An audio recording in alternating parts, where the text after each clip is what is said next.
Hey everyone, welcome back. और अभी तक हमने क्या किया था? डिटेलिंग स्टार्ट कर दी थी। हेड किया था, शोल्डर किए थे, नेक की थी। नाउ बारी है आर्म की। ठीक है, टॉर्सो भी हमारा चल ही रहा था उसमें। So we are doing arm. तो थोड़ा मैं अपना कैमरा ऊपर कर देता हूँ एंड देन आपको दिखाता हूँ कि आर्म कैसे करना है। ठीक है, तो जहाँ पे हमारा टॉर्सो डिवाइड हो रहा था, वहाँ पे इसके जो उसका क्लोथ है, वहाँ पे इसका एक फोल्ड है, जिसकी हम अपनी T shirt fold sorry shirt fold कर लेते हैं ना, वैसे एक फोल्ड टाइप का है, तो उसको मैं बना लेता हूँ।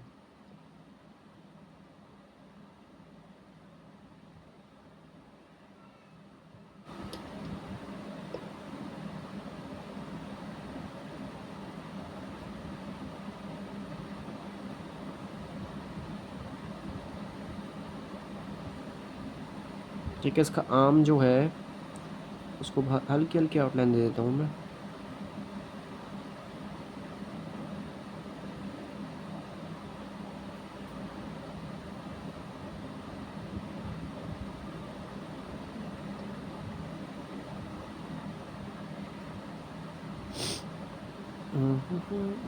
चलो ओके, ठीक है, ये हो गया।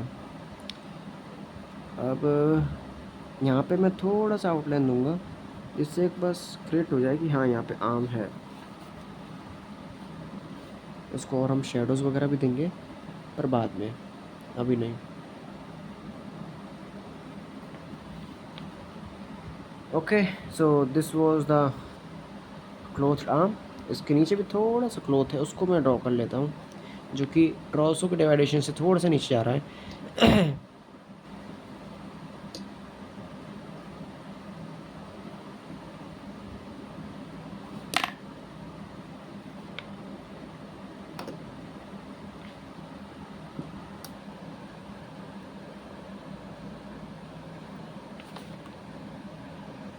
ठीक है, अब आपको दिख रहा होगा इजीली ना। ये वाला जो क्लोथ था वो कहाँ तक जा रहा है, उसका मैं मार्किंग कर देता हूँ। वो लगभग ऐसे ही यहाँ पे दिखेगा नहीं, बिकॉज डार्कनेस है, तो उसको हमने ऐसे ही छोड़ दिया। इसके बाद जो उसका नीचे वाला पोर्शन है उसको हम करते हैं, उससे पहले हम इसमें डिटेलिंग दे देते हैं। लाइक इसको पहले ब्लैक कर लेते हैं, जो भी यहाँ पे चीज़ थी, वाइट वाइट चीज़ को पूरा ब्लैक कर देते हैं। देन हम अपना वाइट डालेंगे यहाँ पे। Okay, now we are taking the mechanical pencil, sorry mechanical eraser, and इस चीज़ को भी थोड़ा लाइट कर देता हूँ, बिकॉज ये काफ़ी मोटा लग रहा है मेरे को।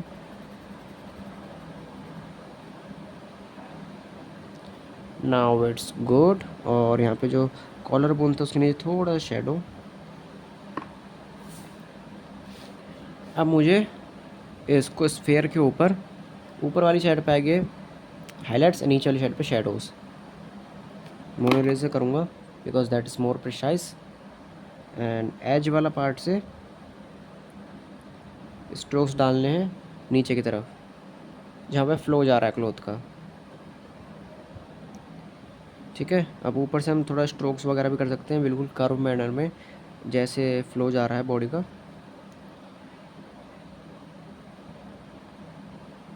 बस इतना बहुत है।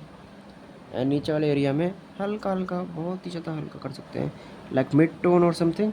देन इसके नीचे सबसे डार्क वैल्यू आएगी। ठीक है, अब काफ़ी ज़्यादा हमने ट्रांजिशन दे दिया उसमें, अच्छा खासा। ऐसे नीचे वाला पोर्शन में इसको बिल्कुल थिन कर देंगे, बहुत ज़्यादा भी यहाँ पे वो है नहीं, और बीच में तो यहाँ से गायब सा ही है।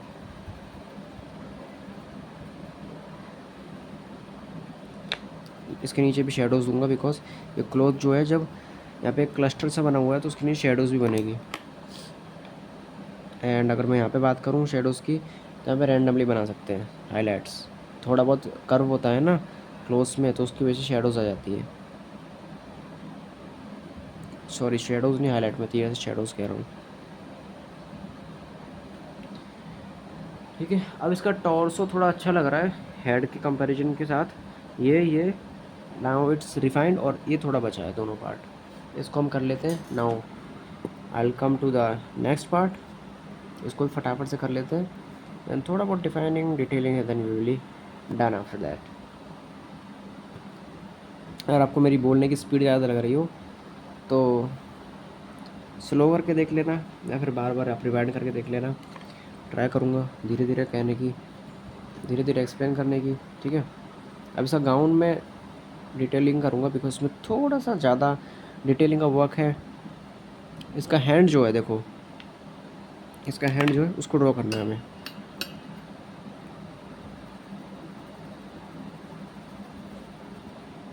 यहाँ पे इसका क्लॉथ जो है वो एंड हुआ है। नाउ इसका हैंड वाला टेक्सचर कहाँ तक जा रहा है, इसका गाउन का ये वाला जो पार्ट है यहाँ तक। काफ़ी लंबे हाथ हैं।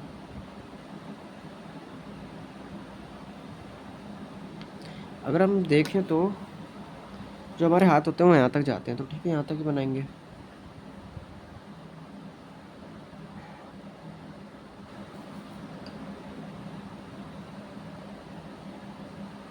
यहाँ पे थोड़ा सा हैंड का स्ट्रक्चर दे दिया और उसमें पहले से जो लाइन बन रखी है उसे मैं थोड़ा इरेज कर देता हूँ बिकॉज़ वो दिक्कत दे रही है मेरे को।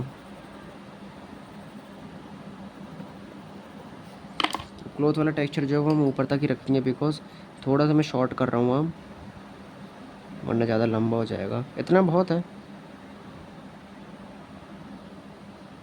ठीक है। यहाँ पे फिंगर्स आ जाएंगी।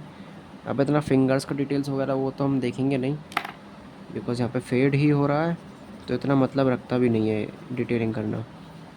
लाइक थोड़ा सा स्ट्रक्चर पता लग जाए कि हाँ ये फिंगर्स हैं, ये हैंड्स हैं, ये गाउन है इसका, तो वो सब करना होता है बस,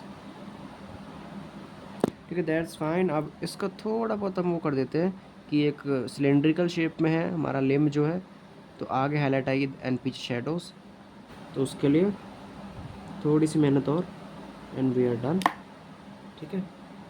अब लग रहा है कि हाँ ये सिलेंडर शेप है। Now it's better. अब जो है इसका गाउन वाला पार्ट, मेन चीज़ स्टार्ट करते हैं यहाँ से। अगेन मैं अपनी मोनो इरेजर्स को शार्प कर लूँगा।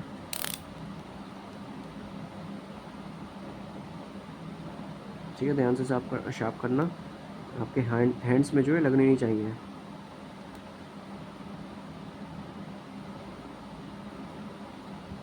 ठीक है, शार्प हो चुकी मेरी इरेजर। नाउ इसमें तो मैंने जो रैंडम बना दिया था, बट एक ऐसा स्ट्रक्चर काम करेगा हमें चीज़ें डिफ़ाइन करने के लिए। लाइक मैं शार्प एज से यहाँ पे गाउन का पहले शार्प एज दे रहा हूँ जो कि इसके एब्डोमेन के ठीक नीचे है। नाउ यहाँ से कुछ फ्रिल्स निकलेंगे। डायरेक्शन आप रैंडम भी रख सकते हो बिकॉज़ यहाँ पे कुछ क्रीजेस वगैरह होते हैं, वो तो रैंडम डायरेक्शन में जाते हैं। यहाँ से एक बड़ा क्रीज लेके मैं नीचे ले जाऊँगा एंड फ्लो के साथ ही कुछ और क्रीजेस। बहुत ही पतले स्ट्रोक हो सके तो लगा दो, वो टेक्सचर का काम करेंगे बहुत ही ज़्यादा बढ़िया। ठीक है, यहाँ से और स्ट्रोक्स ले रहा हूँ मैं। इसके सीध में है ना, अभी चीज़ बाहर जा रही है इसके, तो वो हटा देंगे हम।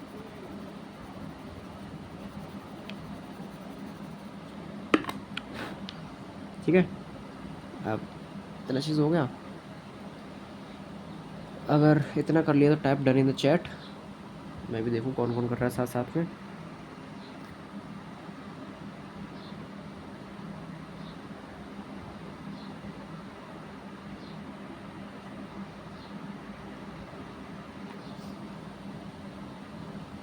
ओके, अब इसमें हम टेक्सचर दे देते हैं थोड़ा बहुत।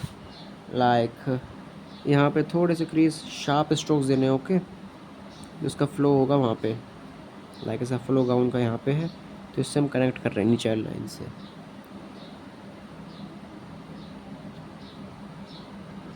नाउ ये वाला जो पार्ट है ये थोड़ा सा ट्रिकी है, इसमें हमें क्लॉथ का टेक्सचर देना पड़ेगा पूरा, जिससे फील आए हमें कि यस दिस इज़ क्लॉथ।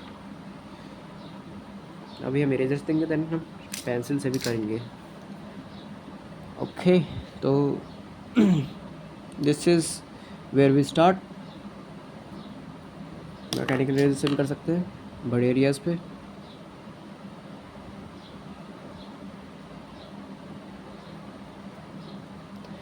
थोड़ा इसका रफ टेक्सचर भी दे सकते हो जिससे एक नेचुरल फील आए।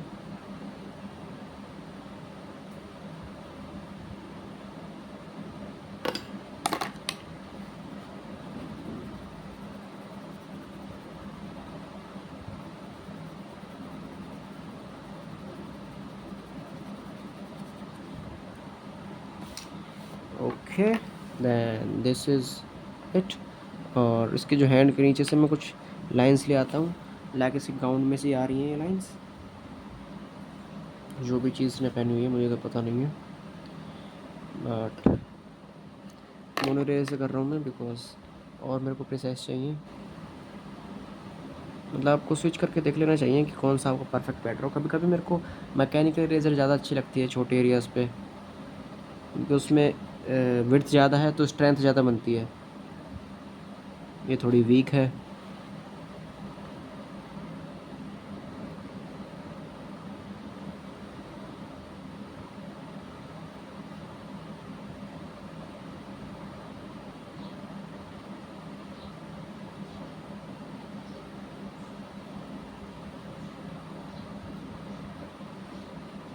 ठीक है, यहाँ से मैं शेड्स निकाल रहा हूँ, स्ट्रोक्स निकाल रहा हूँ, इससे लगे कि हाँ ये फेड हो रहा है, बिकॉज मैं हर एक चीज़ को दिखा नहीं सकता यहाँ पे। ऐसे ही यहाँ पे भी करेंगे कि कुछ जो है पार्ट इसका फेड होते जा रहा है, एंड देन अल्टीमेटली वो फेड ही हो चुका है।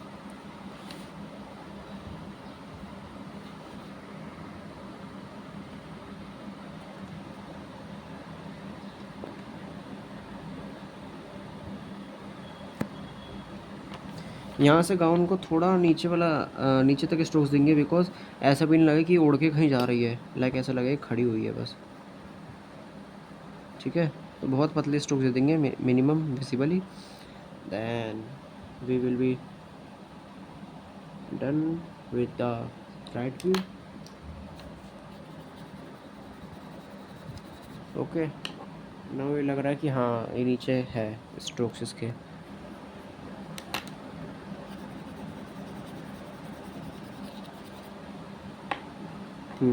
लग रही है कि नीचे खड़ी हुई है ये।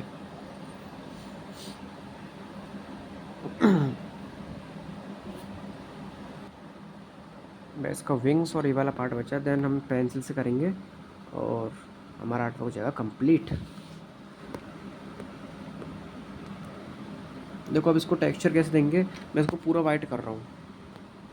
ठीक है, उससे हमारा शेडोज़ करना बहुत आसान हो जाएगा, बिकॉज एक पार्ट को हम करने बैठेंगे बैकग्राउंड छोड़ के तो हद से ज़्यादा टाइम लगेगा।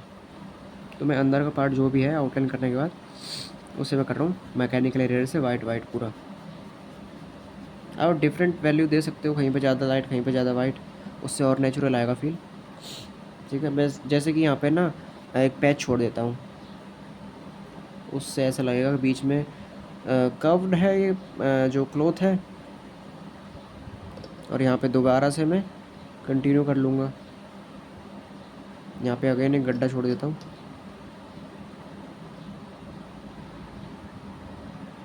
और ऊपर जाते जाते यहाँ पे तो इन्हें फेड ही करना है।